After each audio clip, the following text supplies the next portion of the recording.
2 काली और 3 गोरी बहू का पहला बच्चा। सुषमा अपने बेटों के सर पर सेहरा सजाते हुए भरी आंखों से उन्हें देखकर कहती है, मेरे दोनों बेटे कितने सुंदर लग रहे हैं। आज मेरा सालों का सपना सच होने जा रहा है। मेरे बेटों का घर बसने जो जा रहा है। अपने बेटों को दूल्हा बना देखकर सुषमा फूली नहीं समा रही थी, मगर यश और सागर इस शादी से जरा भी खुश नहीं थे।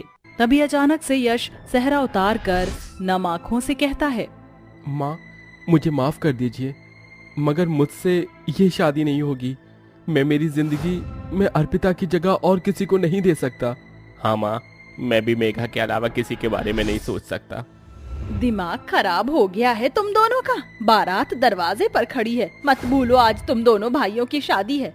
कहाँ जा रहे हो तुम दोनों? हमें जाने दीजिए माँ। इतने में आलोकनाथ कमरे में आते हैं। अजी सुना आपने, समझाइए इन्हें कुछ। ये ऐसे कैसे जा सकते हैं? आज इनकी शादी है। इन्हें जाने दीजिए। सुषमा जी, एक माँ होकर भी आप इनका दर्द क्यों नहीं देख पा रही? अरे माँ बाप तो अपने बच्चे की खुशी के लिए क्या कुछ नहीं करते। इन्हें जाने दीजिए। जाओ बच्चों। पिता का आशीर्वाद लेकर यश और सागर शादी छोड़कर चले जाते हैं, जिसके बाद सुषमा अपने 3 बेटों निशु, संजय और अनुज की बारात लेकर जाती है और अमीर घर की पल्लवी, तारा और अंजलि को बहू बनाकर ले आती है। तभी यश और सागर भी अर्पिता और मेघा से शादी करके आते हैं। देखो माँ, हम तुम्हारी बहुएं लेकर आए हैं। बहू? सासू माँ, ये जेठ जी क्या बोल रही हैं? क्या ये जली उपली जैसी शक्ल वाली हमारी जेठानी है? तुम्हें क्या लगता है पल्लवी बहू, इनके कह देने से मैं इन दोनों काली भट्टी को अपनी बहू मान लूंगी? कभी नहीं। पैर में लगे कीचड़ को माथे पर लगा लेने से वो चंदन का टीका नहीं बन जाता। सुषमा दरवाजे पर खड़ी अपनी बहुओं को काले होने के चलते तानों भरी बातें सुनाकर अपनी तीनों गोरी बहुओं का गृह प्रवेश कराती है।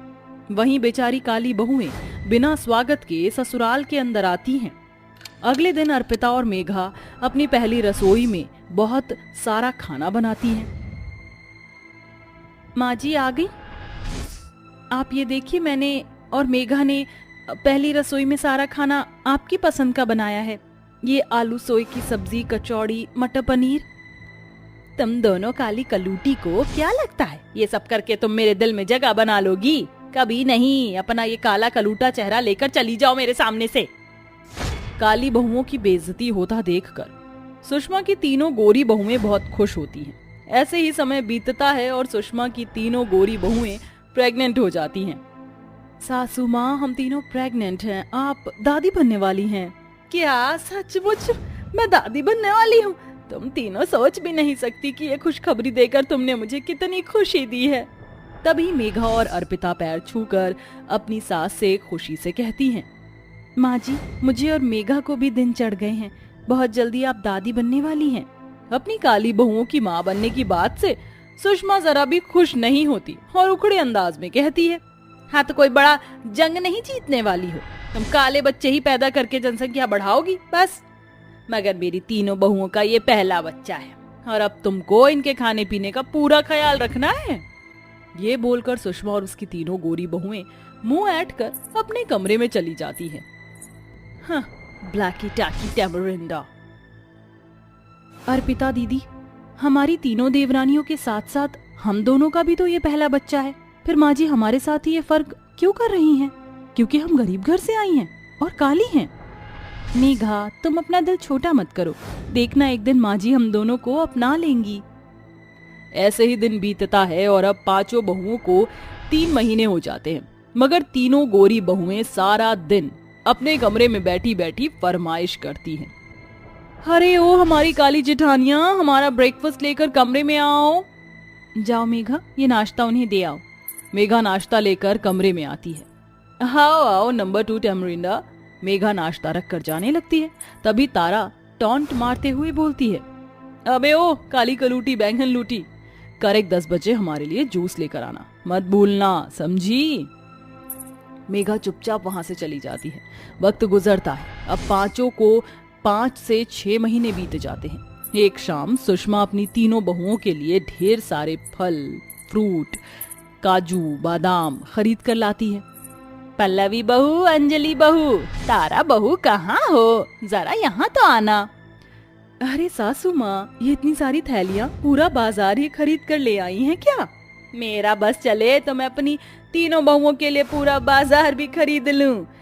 इनमें तुम तीनों के खाने पीने के लिए फल फ्रूट हैं और काजू बादाम और मेवे मखाने हैं, और ये केसर है, इसे दूध में डालकर पीना ताकि तुम्हारे बच्चे गोरे सुंदर पैदा हो। ये तुम तीनों का पहला बच्चा है तो तुम्हें अपने खाने पीने का पूरा ध्यान देना है। माँ जी, क्या थोड़े से काजू बादाम हम भी ले ले? वो जैसे जैसे महीने बढ़ रहे हैं शरीर में बड़ी कमजोरी आ रही है। ये काजू बादाम फ्री फंड में नहीं है जो मैं तुम दोनों काली कलूटियों को दे दूं। हमारे जमाने में औरतें रूखी सूखी रोटी खाकर भी हट्टे कट्टे बच्चे पैदा करती थी। दाल रोटी खाओ, उससे ताकत मिलेगी। सुषमा की इन बातों में उसका फर्क साफ झलक रहा था।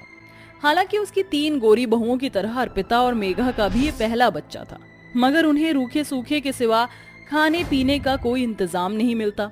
साथ ही वो बेचारी बहुएं सारा दिन सुबह से रात तक एक पैर पर नाचती रहती हैं। माँ जी, चाय। तुम दोनों को कितनी बार कहा है ना दूध में तेज पत्ती डाला करो। मेरी तीनों बहुओं का ये पहला बच्चा है, उन्हें ताकत की जरूरत है। लग रहा है चाय में अपना काला रंग घोल दिया हो। हाँ। माफ कर दीजिए माँ जी, मैं आगे से ध्यान रखूंगी। माँ जी, आज शाम के खाने में क्या बनाना है बता दीजिए। सुषमा मेघा को चिढ़ाते हुए तीनों गोरी प्रेग्नेंट बहुओं से पूछती है। बताओ मेरी प्यारी गोरी बहुओं, तुम्हें क्या खाने का मन है?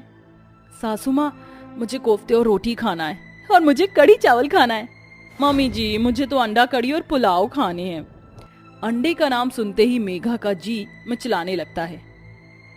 माँ जी, ऐसी हालत में मुझसे और अर्पिता दीदी से अंडा कढ़ी नहीं बनेगा, उससे दुर्गंध आती है।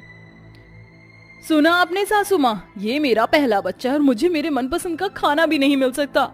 ये कहते कहते तारा झूठ मूठ के रोने लगती है, जिस पर सुषमा भड़क कर कहती है, कान खोल कर सुन मेरी काली बहू, मेरी तारा बहू को अंडा कढ़ी खाने का मन है तो तू बनाएगी, समझी? सुषमा जबरदस्ती दोनों पर अपनी जिद थोप देती है। अंडा कढ़ी बनाते हुए अर्पिता मेघा को बहुत उल्टियां होती हैं और दोनों की तबीयत बिगड़ जाती है, मगर सुषमा को उसे रत्ती भर भी फर्क नहीं पड़ता। समय बीतता है। अब सुषमा की सभी बहुओं को 7 से 8 महीने हो जाते हैं। तभी एक दिन सुषमा के शरीर पर बहुत सारे दाने निकल आते हैं। डॉक्टर की जांच के बाद ये पता चलता है, देखिए, आपके सास के शरीर में एलर्जी हो गई है और आप पांचों ही प्रेग्नेंट हैं, इसलिए इनसे दूर रहिए और इनकी देखरेख के लिए एक नर्स रख लीजिए। ठीक है डॉक्टर साहब, शुक्रिया। नहीं बाबूजी, 5-5 बहुओं के रहते नर्स के सहारे हम सासू माँ को नहीं छोड़ेंगे। अरे चेहरे के साथ साथ तुम दोनों के दिमाग पर भी कालिक जम गई है क्या? सुना नहीं, डॉक्टर ने माँ जी से दूर रहने को कहा है। हम तीनों का ये पहला बच्चा है जिसके लिए हम पिछले 9 महीने से इंतजार कर रही हैं। हम अपने बच्चे को खतरे में नहीं डालना चाहते हैं। ये कहकर सुषमा की तीनों बहुएं वहां से चली जाती हैं, मगर अर्पिता और मेघा अपनी सास की सेवा बाड़ी करती हैं। अर्पिता बहू, मेघा बहू, दूर रहो मुझसे, वरना तुम्हारे बच्चों को कुछ हो ना जाए। हमारे बच्चों को कुछ नहीं होगा माँ जी, उनकी सुरक्षा भगवान के हाथों में है। हमसे हमारी सास की सेवा का मौका मत छीनिए माँ जी। अर्पिता और मेघा दिन रात अपनी सास की सेवा बाड़ी में लगी रहती। वहीं सुषमा की तीनों बहुएं कई दिनों तक अपने कमरे से बाहर भी नहीं निकलती। कुछ दिनों बाद सुषमा ठीक हो जाती है, तभी उसकी तीनों बहुएं परेशान होने का ढोंग करती हैं। मगर अब सुषमा की आंखें खुल चुकी थी। भगवान का शुक्र है सासू माँ, जो आप ठीक हो गई। हाँ सासू माँ, हम तीनों तो बस आपके ठीक होने की ही प्रार्थना कर रही थी। बंद करो तुम तीनों ये नाटक।